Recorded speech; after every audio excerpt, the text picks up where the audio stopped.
किशनपुर गांव में सुधा नाम की एक औरत रहती थी। उसकी 2 सौतेली बेटियां थीं, मधु और रानी। दोनों बहनें बहुत ही होशियार और समझदार थीं, लेकिन सौतेली होने के कारण वो सुधा को फूटी आंख नहीं सुहाती थी। सुधा उनके हर एक काम में रोक टोक किया करती थी। एक दिन सुबह सुबह मधु और रानी स्कूल जाने के लिए तैयार हो रही थीं। तभी सुधा जोर से चिल्लाकर बोलती है, कहाँ जा रही हो तुम दोनों? काम क्या तुम्हारा बाप आकर करेगा? आप पिताजी के लिए ऐसा क्यों बोलती हैं माँ? वो बेचारे तो इस दुनिया में भी नहीं है। माँ, सारा काम कर दिया है, तभी हम स्कूल जा रहे हैं। हा, बड़ी आई स्कूल जाने वाली। स्कूल जाकर कौन सा कलेक्टर बन जाओगी? पहले खाना बना, फिर जहाँ जाकर मरना है मर। माँ, तब तो हमें स्कूल जाने में देर हो जाएगी। उसकी बात सुनकर सुधा मधु को एक थप्पड़ मारती है। तुझे सुनाई कम पड़ता है क्या? जो कहा है वो कर, नहीं तो तुम दोनों का स्कूल जाना भी बंद करवा दूंगी। दोनों बहनों के लिए पढ़ाई बहुत ही अहमियत रखती थी, क्योंकि वो जानती थी कि पढ़ लिख कर ही जीवन बदला जा सकता है। इसलिए उन्होंने सुधा की बात मानी, फिर स्कूल गईं। ये अलग बात है कि देर से स्कूल पहुंचने के कारण मास्टर जी से उन्हें थोड़ी डांट भी पड़ी। पढ़ाई खत्म करके जब वे दोनों स्कूल से लौटी, वो दोनों अभी सांस भी नहीं ले पाई थी कि फिर से सुधा ने पूरे घर के बर्तन और कपड़े उनके सामने डाल दिए। कर लिया ना पूरे दिन स्कूल में टाइम पास? चलो अब दोनों काम पर लग जाओ। जी माँ। देखो, माँ कहकर मुझे मत बुलाया करो, मैं तुम्हारी माँ नहीं हूँ। और हाँ, ये काम खत्म हो जाए तो रात का खाना भी बना लेना। पूरे दिन की थकी हारी दोनों बहनें काम में लग गईं। काम खत्म करके वो दोनों खाना खाने बैठती ही हैं कि तभी उनका सौतेला भाई गुड्डू उनको परेशान करने लगता है और उनको खाना नहीं खाने देता। पहले तो वो उसे समझाती हैं, लेकिन वो नहीं मानता। तब रानी गुस्से में गुड्डू को एक थप्पड़ मार देती है। गुड्डू जोर जोर से रोने लगता है। गुड्डू की आवाज सुनकर सुधा भागते हुए आती है। क्या हुआ गुड्डू, तू रो क्यों रहा है? माँ, रानी दीदी ने मुझे थप्पड़ मारा। ये सुनकर सुधा गुस्से से भर जाती है और वो रानी के बालों को पकड़कर खींचती हुई बोलती है, तूने मेरे बच्चे को हाथ कैसे लगाया? मुफ्तखोर, मैं तेरे दोनों हाथ ही तोड़ दूंगी, चल मेरे साथ। तभी मधु रानी का बचाव करती है और कहती है, माँ, रानी की कोई गलती नहीं है। गुड्डू हमें बार बार परेशान कर रहा था, वो हमें खाना नहीं खाने दे रहा था, इसलिए रानी ने उसे थप्पड़ मार दिया। बड़ी आई मधु की वकील बनने। अच्छा, एक दिन रानी खाना नहीं खाती तो क्या भूखे मर जाती? चल अब इसे मैं बताती हूँ। 2 दिन तक कमरे में भूखे प्यासे बंद रहेगी, तब इसकी अक्ल ठिकाने आएगी। सुधा रानी को कमरे में बंद कर देती है और बाहर आ जाती है। रानी बेचारी भूखी प्यासी कमरे में बंद रहती है। रात को मधु धीरे से रानी को 2 रोटी और चटनी खिड़की से कमरे में देकर आ जाती है, पर सुधा मधु को कमरे के बाहर देख लेती है और फिर दोनों को बुरी तरह से मारते हुए बोलती है, चोरी सीख रही हो तुम दोनों बहनें? तुम्हें क्या लगता है मैं अंधी हूँ? मुझे नहीं दिखता तुम दोनों क्या कर रही हो? पता नहीं वो कौन सी घड़ी थी जब इनका बाप इन दोनों मनहूसों को मेरे मत्थे मढ़कर चला गया। धीरे धीरे समय बीतता जाता है। तीनों बड़े हो जाते हैं। जहाँ एक ओर मधु और रानी पढ़ाई में बहुत अच्छा कर रहे होते हैं, वहीं दूसरी ओर गुड्डू का मन पढ़ाई से कोसों दूर रहता है। एक दिन की बात है, गुड्डू कहीं बाहर से आता है और सुधा से जोर से चिल्लाते हुए बोलता है, माँ, मुझे एक नया फोन चाहिए। मेरे सारे दोस्तों के पास नया मोबाइल है, मुझे भी चाहिए। नया फोन? कहाँ से लाऊं मैं नया फोन? अभी मेरे पास बिल्कुल भी पैसे नहीं है। वो सब मैं नहीं जानता, मुझे नया फोन चाहिए तो चाहिए। गुड्डू की जिद को देखते हुए सुधा रानी को आवाज देती है। रानी रसोई में खाना बना रही थी। सुधा की आवाज सुनकर वो आती है। रानी सुन, कल जो तुम दोनों बहनों को स्कॉलरशिप के पैसे मिले हैं ना, वो मुझे ला कर दे। स्कॉलरशिप के पैसे? लेकिन क्यों माँ? गुड्डू को नया फोन दिलवाना है। पर माँ, वो तो हम दोनों की पढ़ाई के पैसे हैं। सबसे पहले तो तू मुझे माँ कहना बंद कर। अगर मैं तेरी सगी माँ होती, गुड्डू तेरा सगा भाई होता, तो क्या तब भी तो इस तरह से इनकार करती? सच ही कहा है, सौतेला सौतेला ही रहता है। सुधा की बात सुनकर रानी भावुक हो जाती है और सारे पैसे गुड्डू को दे देती है। लेकिन गुड्डू के शौक उस फोन पर खत्म नहीं होते। थोड़े दिनों बाद ही वो फिर से सुधा के पास आता है और बोलता है, माँ, मुझे नई बाइक लेनी है। मैं गरीबों की तरह बस में धक्के खाकर कॉलेज नहीं जा सकता। मेरे सारे दोस्त बाइक से कॉलेज आते हैं।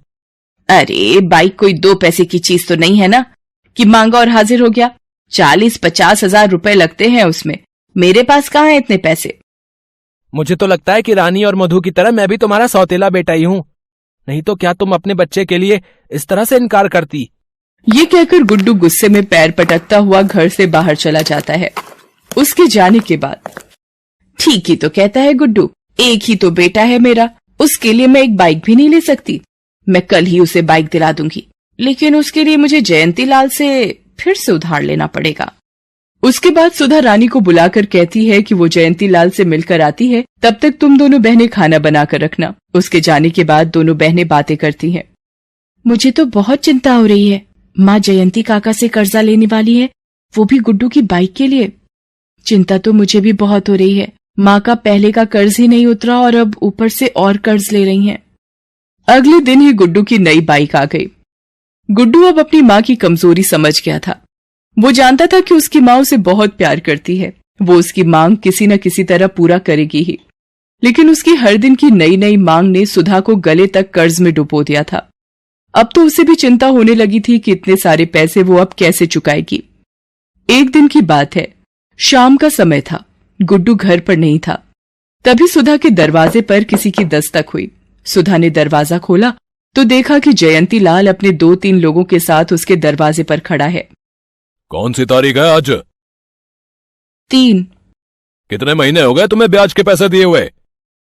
वो मैं जल्दी ही चुका दूंगी, थोड़ी मोहलत दे दीजिए मुझे। अरे कितना मोहलत दे दूं तुझे? अब जब तेरे मरने का दिन आएगा तब मेरे पैसे वापस करेगी क्या? जयंती लाल के मुंह से अपनी माँ के लिए ऐसी बातें सुन दोनों बहनों का पारा चढ़ गया। काका, आप हमारी माँ से ऐसे बात नहीं कर सकते। अरे तुझे बाहर किसने आने को कहा, तू अंदर जा। नहीं माँ, मैं अंदर नहीं जाऊंगी। देख रानी, मैं फ्री में पैसे बांटने का काम नहीं करता। तेरी माँ ने मुझसे कर्ज लिया है, वही मांग रहा हूं। कर्ज लिया है इसका क्या मतलब कि हम आपके गुलाम हो गए? आपका जो मन में आएगा वो कहेंगे हमें? काका, हम आपके सारे पैसे धीरे धीरे करके लौटा देंगे, हमें थोड़ी और मोहलत दे दीजिए। जयंती लाल ने एक और तारीख दे तो दी, लेकिन साथ ही ये कहा कि हर एक महीने की इस तारीख को ब्याज के पैसे नहीं दिए तो अंजाम भुगतने के लिए तैयार रहना। दूसरी ओर गुड्डू को जब ये सारी बातें पता लगी तो वो उल्टा सुधा पर ही चिल्लाने लगा। अरे क्या जरूरत थी तुम्हें इतने पैसा उधार लेने की? एक तो मैं हूं जो कटौती में अपना जीवन काट रहा हूं, एक एक चीज के लिए तरसता हूं, और एक तुम हो जो लाखों का कर्जा माथे पर लेके बैठी हो। अरे तुम तो आज ही कल मर जाओगी, फिर ये सारा कर्जा मेरे माथे पर छोड़कर जाओगी तुम। कहां से चुकाऊंगा मैं ये सारा पैसा? गुड्डू की बात सुनकर सुधा की आंखें भर आई। जिस बेटे के लिए उसने इतना सब किया वही बेटा आज उसे भला बुरा कह रहा है। वो ये सदमा बर्दाश्त नहीं कर पाई और उसे गुड्डू के सामने ही हार्ट अटैक आ गया। लेकिन गुड्डू माँ की परवाह किए बिना अपनी बाइक से घूमने निकल गया। मधु और रानी अपनी माँ को लेकर अस्पताल आईं। कुछ दिन अस्पताल में रहने के बाद सुधा की छुट्टी हो गई। वो तो भला हो दोनों बहनों के स्कॉलरशिप के पैसे और उन दोनों के हाथ की अंगूठी का, जिसे बेचकर उन्होंने अस्पताल का सारा खर्च उठाया। उन दिनों दोनों बहनों ने अपनी माँ की खूब सेवा की, लेकिन गुड्डू एक दिन भी अस्पताल नहीं आया। सुधा की आंखें उसे खोजती रहीं, लेकिन वो तो अपनी ही दुनिया में मस्त था। सुधा के घर पहुंचने के बाद, माँ तुम यहाँ बैठो, मैं तुम्हारे लिए एक गिलास पानी लेकर आ रही हूँ। मेरी बच्चियों, तुम दोनों मुझे माफ कर दो। मैंने तुम लोगों के साथ हमेशा सौतेला व्यवहार किया, लेकिन तुम दोनों मुझे अपना मानती रही। अगर तुम दोनों आज ना होती तो शायद मैं भी नहीं होती। ऐसा मत कहो माँ। वो अभी ये बातें कर ही रहे थे कि रानी के चीखने की आवाज आई।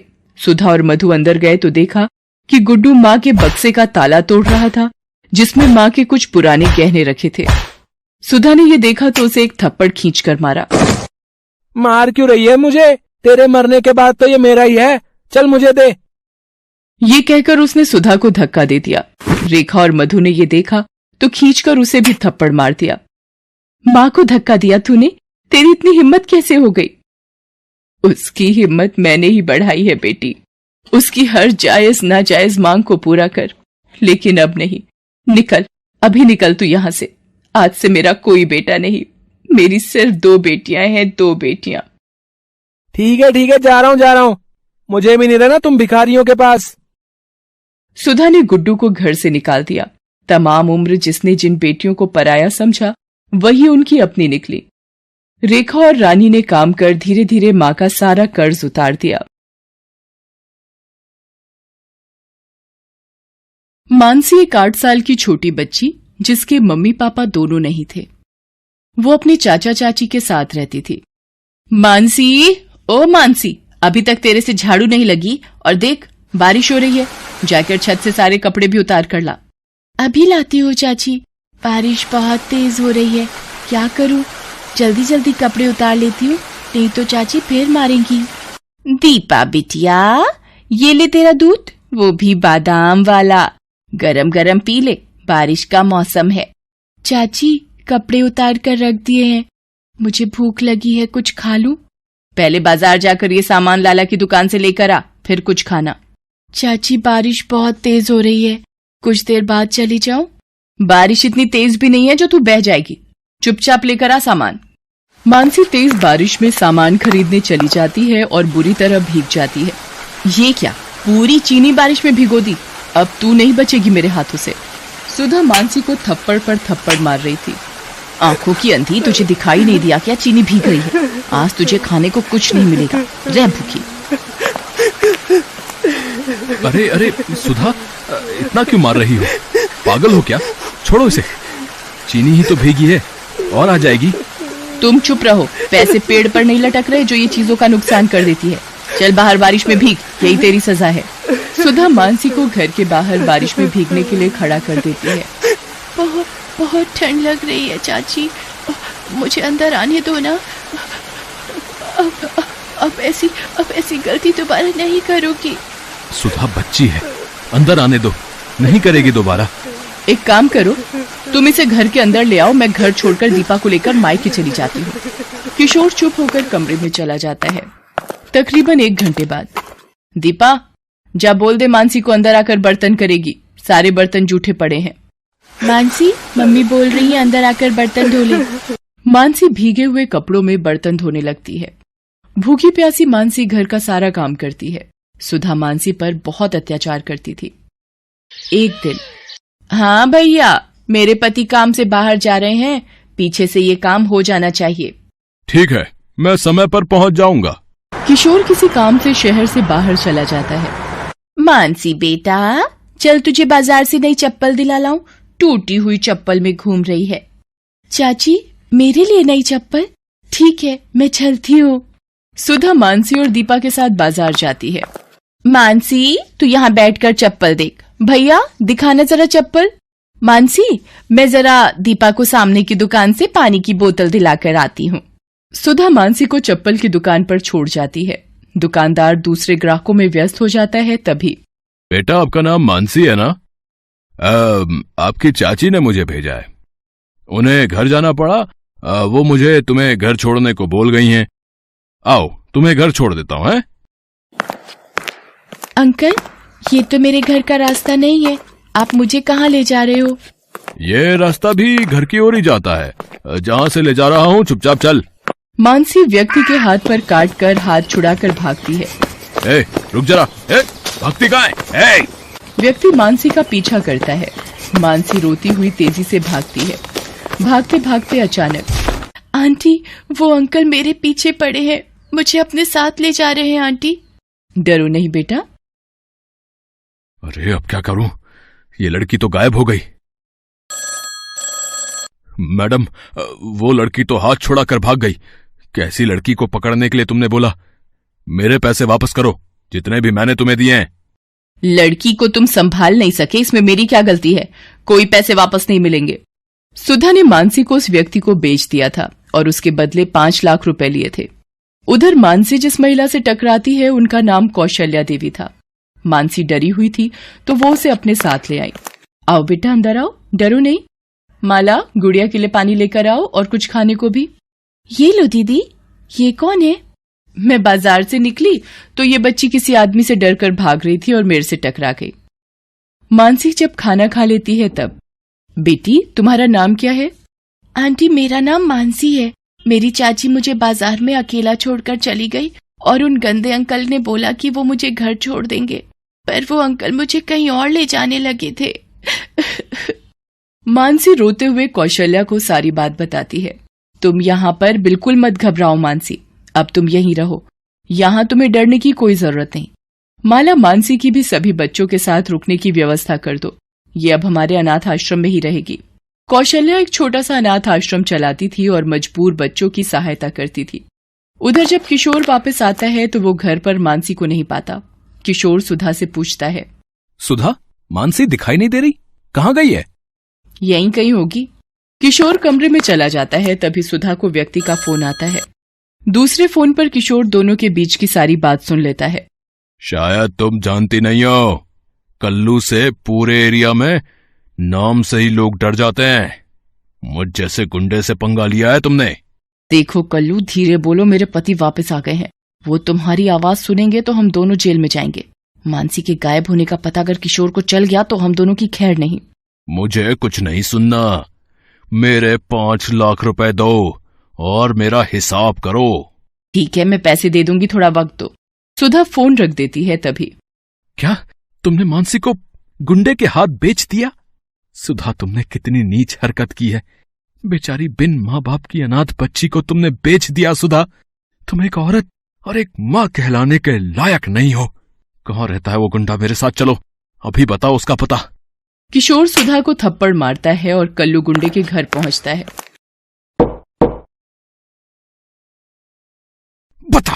बता मेरी भतीजी मानसी कहाँ है? बता वरना मैं तेरा खून पी जाऊंगा। बता। ये ले।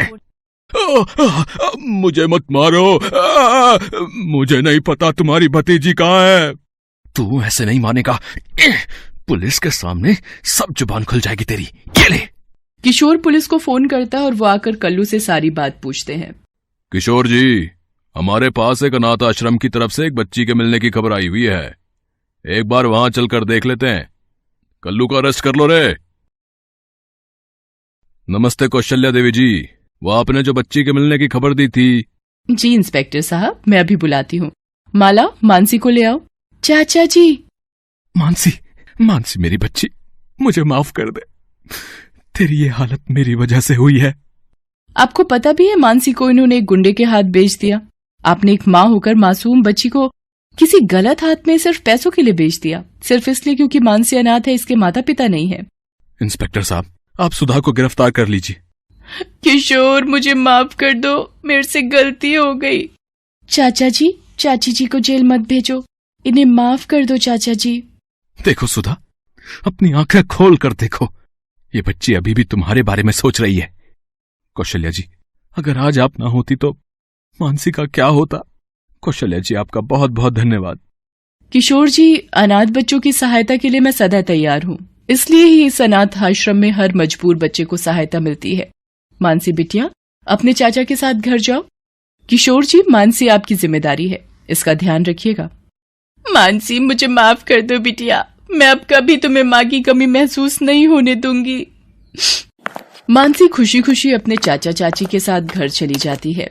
कौशल्या देवी की वजह से आज मानसी सही सलामत अपने घर वापस पहुंच गई थी।